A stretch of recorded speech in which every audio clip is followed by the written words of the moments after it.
Assalamualaikum warahmatullahi wabarakatuh. Perkenalkan, nama saya Siti Raudatul Jannah dengan NIM 231250071. Di sini saya akan menjelaskan materi yang berjudul konsep atau hakikat manajemen kurikulum dengan mata kuliah manajemen kurikulum. Baik, langsung saja ke pembahasan yang pertama. Pembahasan yang pertama ada definisi manajemen kurikulum menurut para ahli. Berikut ada beberapa definisi manajemen kurikulum menurut para ahli. Yang pertama ada menurut Suharsimi Arikunto, manajemen kurikulum adalah serangkaian aktivitas yang direncanakan dan dilaksanakan secara sistematis untuk mengelola berbagai komponen kurikulum agar tercapai tujuan pendidikan yang diinginkan. Yang selanjutnya, menurut Wina Sanjaya, manajemen kurikulum adalah suatu upaya untuk merencanakan, mengorganisasikan, mengarahkan, dan mengendalikan pelaksanaan kurikulum agar efektif dalam mencapai tujuan pendidikan. Menurut Kusnendi, manajemen kurikulum adalah sebuah proses yang melibatkan perencanaan, pelaksanaan, pengawasan, dan evaluasi terhadap kurikulum untuk menjamin tercapainya tujuan pendidikan secara optimal. Menurut Husni Mubarok, manajemen kurikulum adalah proses perencanaan, pengorganisasian, pengelolaan, dan pengendalian elemen-elemen yang terdapat dalam kurikulum, termasuk sumber daya untuk mencapai tujuan pembelajaran yang telah ditetapkan. Secara umum, manajemen kurikulum berkaitan dengan perencanaan, pelaksanaan, pengawasan, dan evaluasi terhadap proses pembelajaran untuk memastikan kurikulum yang diterapkan dapat berjalan dengan baik dan efektif dalam mencapai tujuan pendidikan yang diinginkan. Pembahasan yang kedua ada perbedaan antara kurikulum dan manajemen kurikulum. Poin yang pertama ada definisi kurikulum. Menurut Undang-Undang Sistem Pendidikan Nasional tahun 2003, kurikulum adalah seperangkat rencana dan pengaturan mengenai tujuan, isi, dan bahan pelajaran, serta cara yang digunakan sebagai pedoman penyelenggaraan kegiatan pembelajaran untuk mencapai tujuan pendidikan tertentu.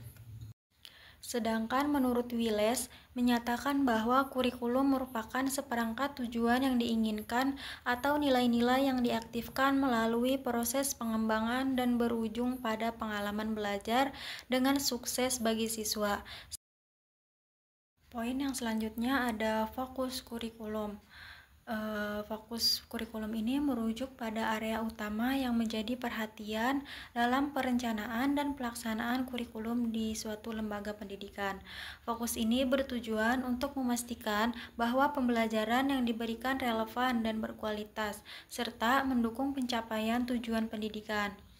Ada beberapa fokus utama dalam kurikulum, antara lain ada keterampilan abad 21, menekankan pengembangan keterampilan seperti berpikir kritis, kreativitas, kolaborasi, dan komunikasi.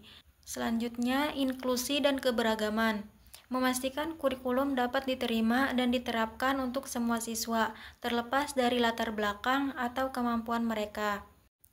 Yang selanjutnya ada integrasi teknologi, menggunakan teknologi dalam proses pembelajaran untuk memfasilitasi interaksi dan pengajaran yang lebih efektif.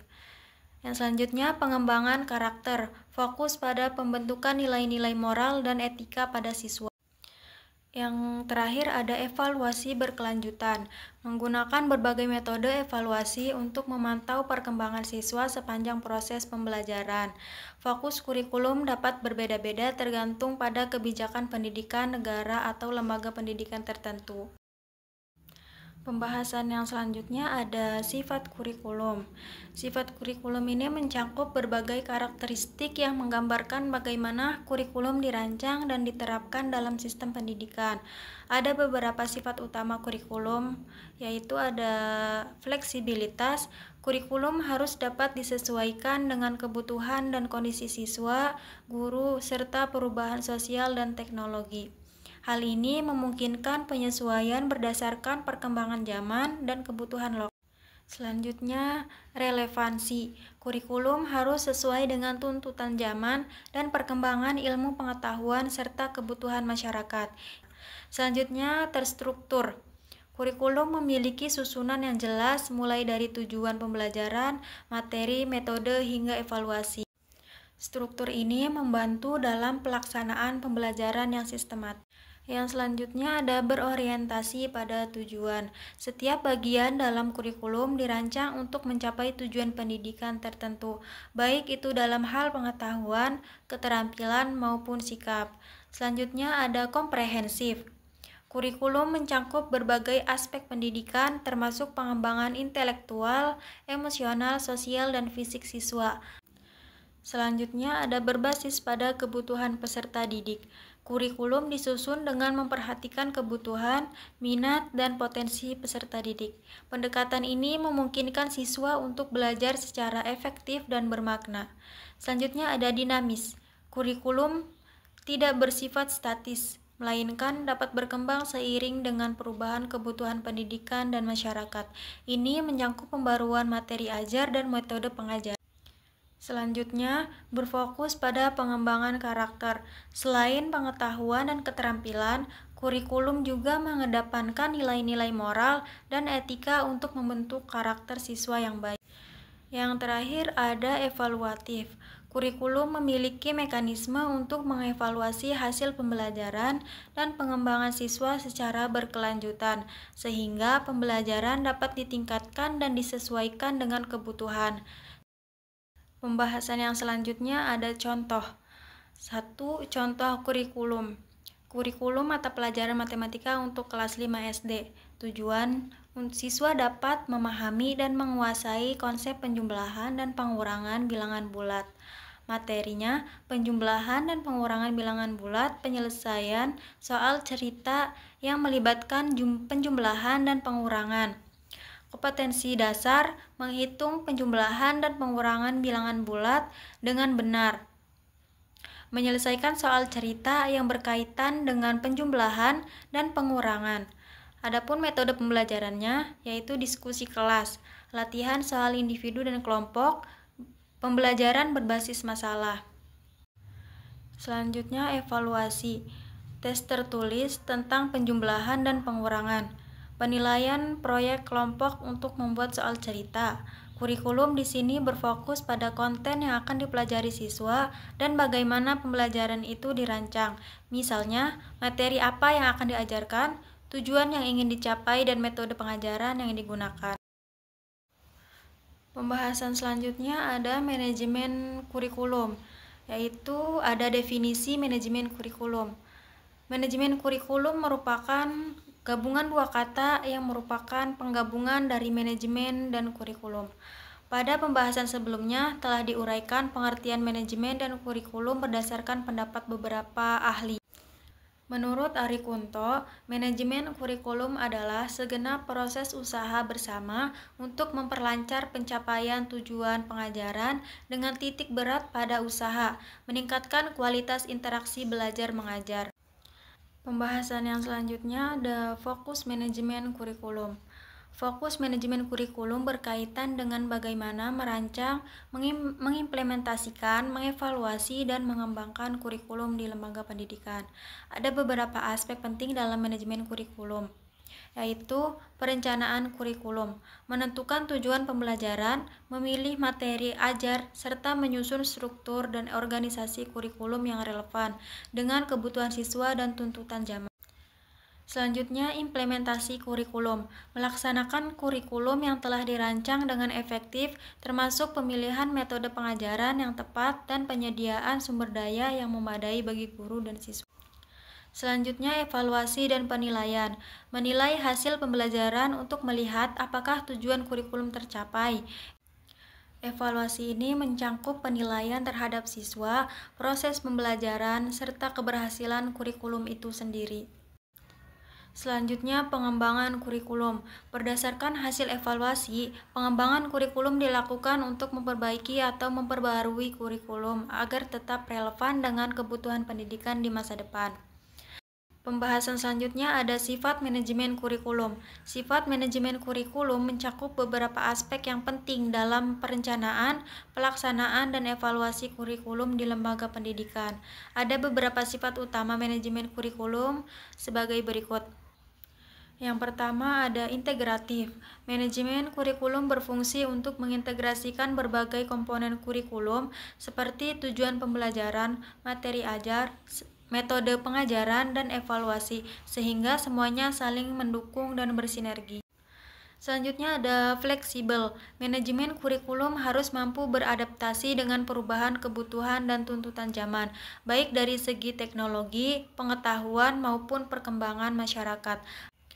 Selanjutnya, partisipatif. Proses manajemen kurikulum melibatkan berbagai pihak, termasuk guru, kepala sekolah, orang tua, dan bahkan siswa, dalam perencanaan dan evaluasi kurikulum, untuk memastikan bahwa kurikulum mencerminkan kebutuhan dan aspirasi semua pemangku kepentingan. Selanjutnya ada terencana dan sistematis. Manajemen kurikulum memerlukan perencanaan yang matang dan sistematis untuk memastikan bahwa setiap komponen kurikulum diterapkan dengan baik dan sesuai dengan tujuan pendidikan yang ingin dicapai.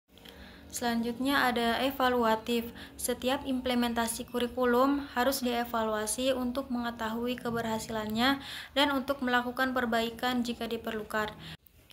Selanjutnya ada berorientasi pada hasil. Manajemen kurikulum berfokus pada pencapaian hasil belajar yang optimal. Oleh karena itu, seluruh aktivitas dalam manajemen kurikulum harus bertujuan untuk mencapai kualitas pembelajaran yang baik dan relevan dengan kebutuhan peserta didik. Selanjutnya, inklusif. Kurikulum harus dirancang untuk dapat diakses oleh semua siswa, memperhatikan keberagaman latar belakang dan kemampuan peserta didik, serta memberi kesempatan kepada setiap individu untuk berkembang sesuai dengan potensi mereka. Pembahasan yang selanjutnya ada contoh. Berikut ada contoh manajemen kurikulum yang lebih relevan dan aplikatif dalam konteks sekolah dengan pendekatan yang lebih modern dan berbasis kompetensi. Contoh manajemen kurikulum di sekolah menengah atau SMA. Yang pertama ada perencanaan kurikulum, visi dan misi sekolah. Visi mencetak generasi unggul dengan keterampilan abad 21, berkarakter, dan siap menghadapi perubahan global. Adapun misinya, menyiapkan siswa dengan kompetensi intelektual, keterampilan teknis, dan kecakapan hidup melalui pembelajaran berbasis proyek dan teknologi. Selanjutnya ada analisis kebutuhan, melakukan riset tentang perkembangan dunia kerja dan industri. Misalnya, menilai kebutuhan akan keterampilan kritis, komunikasi, dan kolaborasi yang lebih tinggi di dunia kerja.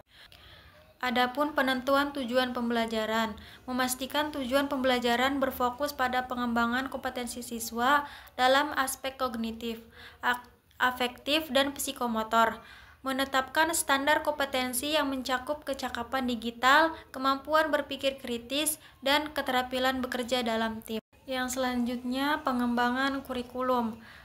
Desain struktur kurikulum, menyusun struktur yang mencakup mata pelajaran inti dan mata pelajaran pilihan dengan penekanan pada mata pelajaran yang relevan dengan perkembangan zaman. Selanjutnya, mengintegrasikan teknologi dalam setiap mata pelajaran. Misalnya, dalam pelajaran matematika, menggunakan aplikasi berbasis komputer untuk pembelajaran visual. Menerapkan blended learning atau kombinasi pembelajaran tatap muka dan daring untuk mendukung fleksibilitas pembelajaran. Selanjutnya, penyusunan rencana pembelajaran atau RPP. Setiap mata pelajaran memiliki RPP yang dirancang untuk mengembangkan kemampuan berpikir kritis dan kreatif, serta mampu menghubungkan materi dengan kehidupannya. Menggunakan pendekatan Project Based Learning atau PBL, di mana siswa menyelesaikan tugas atau proyek yang relevan dengan topik yang sedang dipelajari. Yang selanjutnya, pelaksanaan kurikulum implementasi di kelas, yaitu ada metode pembelajaran. Pembelajaran berbasis proyek. Siswa dikelompokkan untuk mengerjakan proyek nyata, seperti merancang aplikasi mobile atau menciptakan produk berbasis teknologi. Selanjutnya, flipped classroom. Siswa mempelajari melalui video pembelajaran di luar jam sekolah dan kelas digunakan untuk diskusi mendalam, tanya jawab, dan selanjutnya ada pembelajaran inovatif. Menggunakan aplikasi dan platform pendidikan seperti Google Classroom, Kahoot, dan Edpuzzle untuk membuat pembelajaran lebih interaktif dan menarik. Selanjutnya ada evaluasi kurikulum. Evaluasi proses pembelajaran, melakukan evaluasi pembelajaran secara berkala melalui tes formatif dan sumatif atau ujian akhir semester. Menggunakan penilaian portofolio untuk menilai perkembangan keterampilan siswa sepanjang tahun ajaran, seperti proyek atau presentasi yang telah dikerjakan. Selanjutnya ada evaluasi hasil belajar. Mengadakan ujian kompetensi pada akhir setiap semester untuk mengukur sejauh mana kompetensi siswa tercapai. Menilai bukan hanya melalui tes, tetapi juga kemampuan siswa dalam mengaplikasikan pengetahuan melalui proyek-proyek yang relevan dengan kehidupan nyata. Pembahasan yang selanjutnya ada meningkatkan efektivitas implementasi kurikulum. Di sekolah atau lembaga pendidikan memerlukan pendekatan yang holistik yang melibatkan berbagai aspek mulai dari perencanaan, pelaksanaan, evaluasi, hingga peningkatan berkelanjutan. Pembahasan yang selanjutnya ada menjamin ketercapaian tujuan pendidikan. Melibatkan beberapa langkah strategis yang saling mendukung baik dari pihak pemerintah, institusi pendidikan maupun individu. Ada beberapa cara untuk mencapainya, antara lain perencanaan yang matang. Pendidikan harus memiliki tujuan yang jelas, baik dalam hal hasil jangka pendek atau seperti penguasaan materi maupun jangka panjang seperti perkembangan keterampilan hidup. Perkembangan kurikulum yang sesuai dengan kebutuhan zaman sangat penting. Pembahasan yang selanjutnya ada mengoptimalkan sumber daya dalam pengelolaan kurikulum. Untuk memastikan bahwa proses pembelajaran berjalan efektif dan efisien, berikut ada beberapa cara yang bisa dilakukan, yaitu pemanfaatan teknologi. Menggunakan teknologi dalam penyampaian materi seperti platform atau e-learning atau aplikasi pembelajaran dapat membantu menyampaikan kurikulum secara lebih efisien. Teknologi juga dapat mempermudah proses evaluasi dan monitoring perkembangan siswa. Selanjutnya ada pelatihan guru. Memberikan pelatihan kepada guru agar mereka dapat menggunakan berbagai sumber daya dengan lebih efektif. Dengan keterampilan yang tepat, guru dapat memaksimalkan penggunaan bahan ajar dan metode pembelajaran. Pembahasan yang selanjutnya ada menyesuaikan kurikulum dengan kebutuhan peserta didik dan masyarakat. Proses yang penting untuk memastikan pendidikan relevan dan bermanfaat. Ada beberapa langkah yang dapat diambil untuk menyesuaikan kurikulum, yaitu ada identifikasi kebutuhan peserta didik, mengetahui kekuatan, kelemahan, minat, dan aspirasi peserta didik sangat penting. Ini bisa dilakukan melalui evaluasi berkala, diskusi dengan siswa, serta observasi perilaku dan capaian belajar mereka.